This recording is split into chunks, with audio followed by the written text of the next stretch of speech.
calls for the government to lift the curfew continue to grow, as players in the entertainment industry join the fray. The stakeholders are also pleading with President Uhuru Kenyatta to reduce the current COVID-19 restrictions to enable them to get back on their feet. Dennis Otieno reports. After nearly 3 false starts in the reopening of bars and restaurants in the country, players in the industry are begging the government to lift them out of their misery, lifting the current curfew on top of the agenda. The last closure of 3 months came as quite a shock for us when he extended by up to until March. We are hoping that this time round, we are not going to be met with such shock.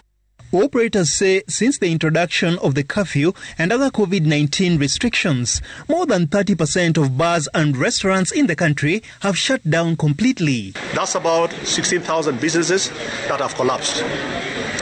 And given that every restaurant employs at least a minimum of 10 people, that's about 160,000 people losing their livelihoods.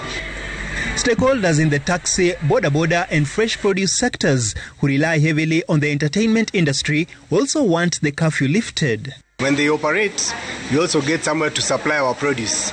Without them operating or operating for less hours, then it means we've lost really on our income. Wengi wetu wako hali mbaya sana na tuko hali ngumu kabisa kimaisha.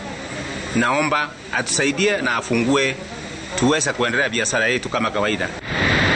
On Friday last week, the Federation of Kenya Employers made the same call to allow full resumption of normal business operations. Lift the existing curfew to allow businesses to operate optimally.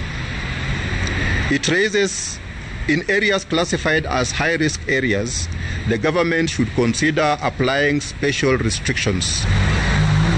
The government imposed the first nationwide curfew on March 27th last year to curb the spread of COVID-19.